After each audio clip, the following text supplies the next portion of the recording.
So today is a full moon, so the first full moon of the year. And normally, if you have more than 4 monks, then there will be the patimokkha chanting, patimokkha chanting. So, but because we do not have monks, more than 4 monks in our center so far, so we normally do not have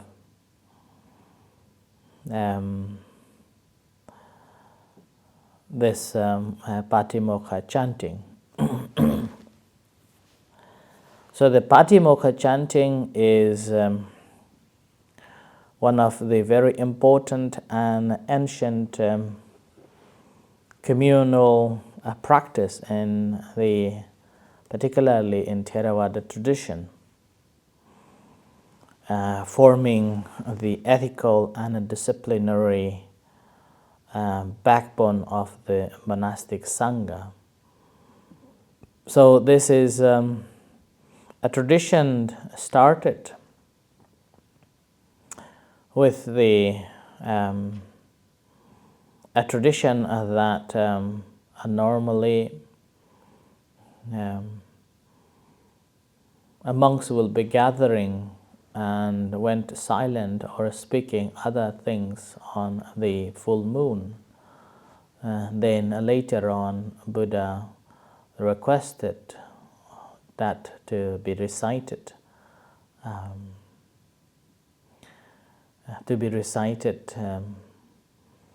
as a remembrance, or as a form of a remembering all the entire the patimokkha rules, which is the rules that all the monks should follow. So the patimokkha is basically a code of a monastic discipline which is laid by the Buddha for monks and even nuns. So there are 2 different patimokkha practices.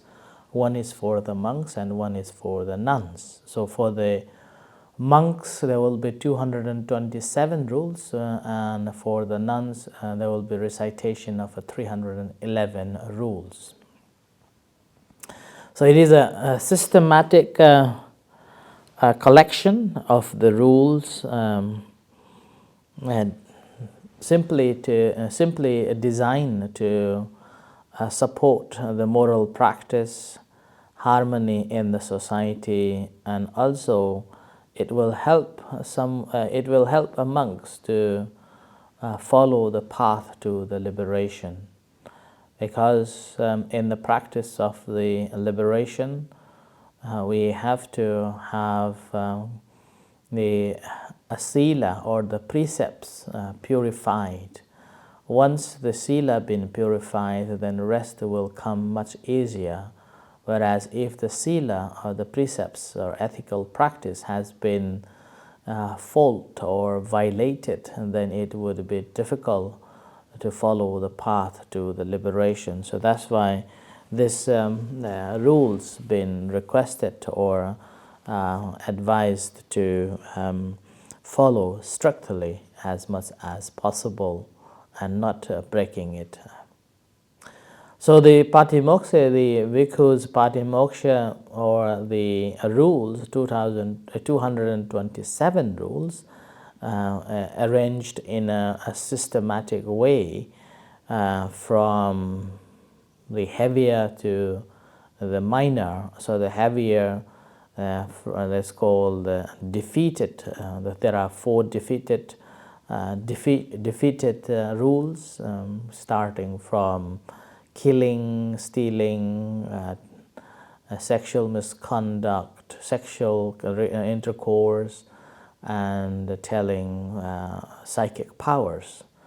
And then there is a second highest, is the Sanghadisesa. It has 13 Sanghadisesas, and there are 2 aniyatas. 2 aniyatas can be very a tricky one based on the situation, people, and also based on yeah, a person who is accusing, then that defines the higher or a minor rules being violated. And then there is Nisakya Pachitya, which is again basically rules about the basic living standards. There are 30, and then Pachitya there are 90, and then Patideshaniya the 7th, and Sekhiya 75, and Adhikarana is the 7th. So particularly the Sekhiya, the Sekhiya 75 are basically, it's not a rule per se, it's a more of a manners. It's a more of a manners, like when you are eating, you're not making a sound like a skola chaputsapukarakang punjasamiti sikakaraniya, like you are not chewing food or making a sound. When you are entering to the house, you are not wondering, checking what's happening. You are not, or when you are going to see someone's house, and you are simply sit on the seat provided, not going around checking or looking around and asking this and that. Wearing a proper, wearing a robe properly, wearing the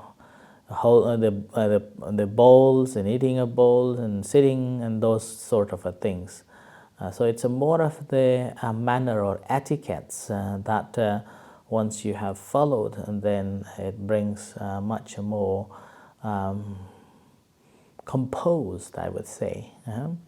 And then the last, the seven adhikarana is basically ways to deal with the conflicts and problems. So that comes under that too. So that's why sometimes, although there are 227 rules, but they are not all as a rule, but as a way of living or manners that one should be contemplating on.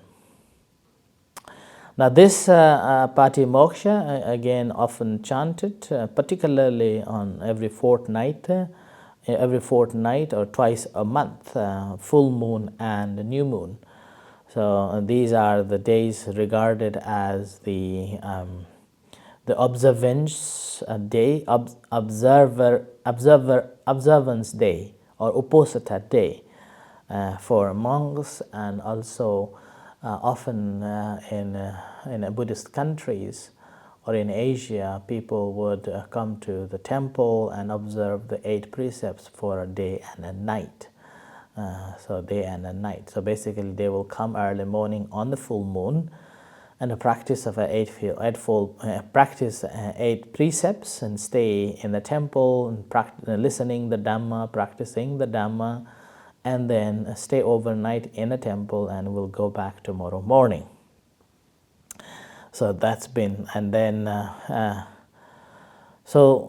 this is and here around in the UK and in Europe, it is again, although famous as the day of a sacred day, but the practice hasn't been that much practiced widely as it should be, like other days.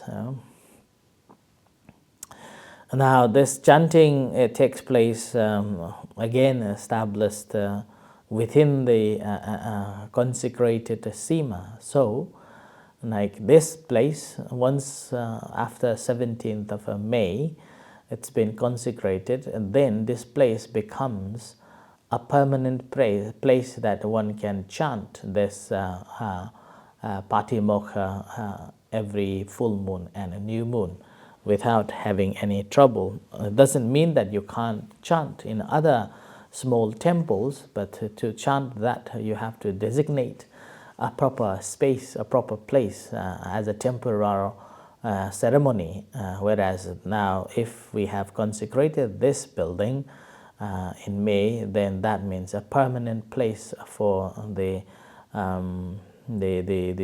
the recitation of this patimokkha. So that's why this is also another important factor of needing a boundary.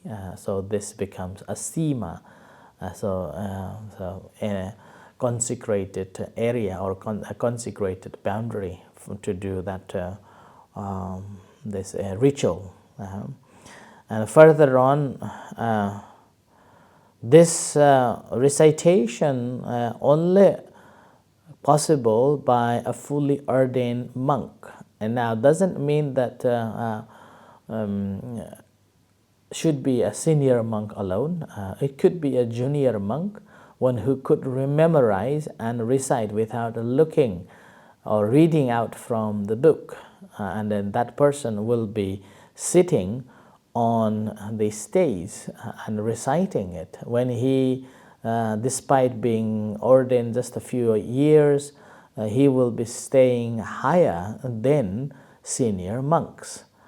And that's simply to respect the rules. And senior monks will be sitting around to recite it. And then before the recitation, each and every monk has to confess that if there is any fault, please accept and forgive me, and I will be considering not to repeat it again in the future. And as I said, this can be done only with the quorum, more than 4 monks, only then this can be done. And nowadays, this patimokkha chanting, it's been a tradition that sometimes it takes about a few months to memorize all the patimokkha chantings. And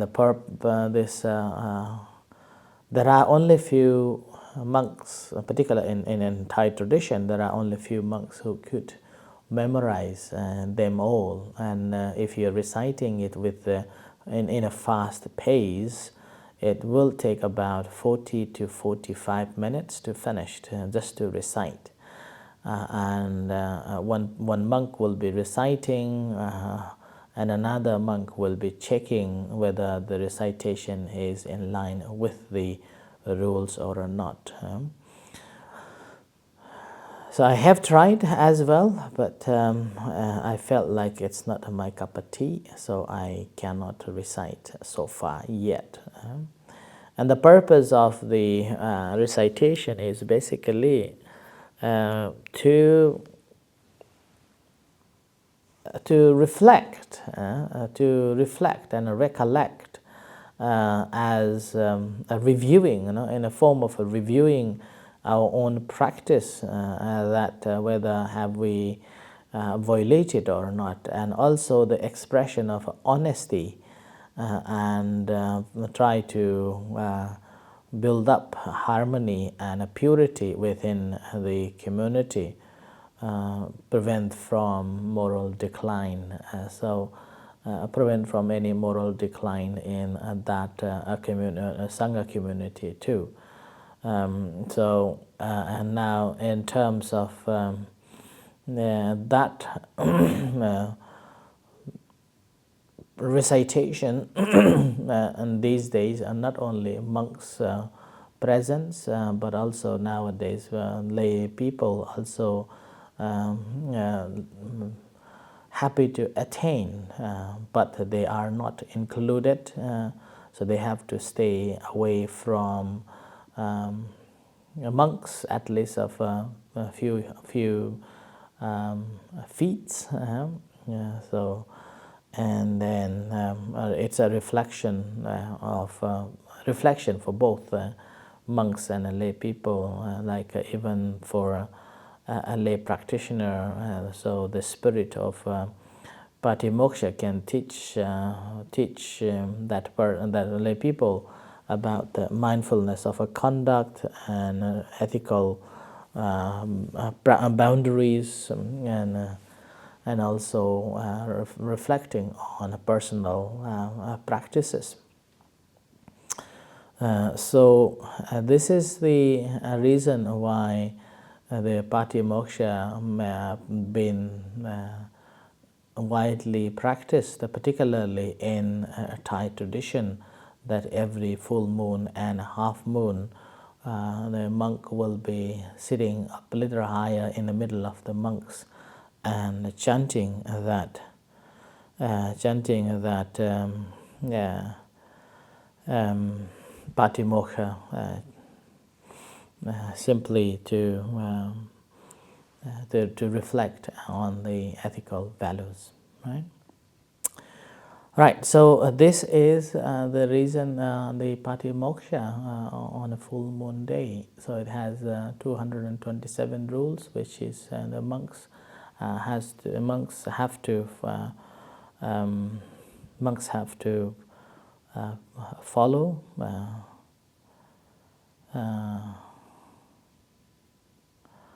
So that's the patimokkha chanting, just to give you an idea about what the monks are chanting on the patimokkha day.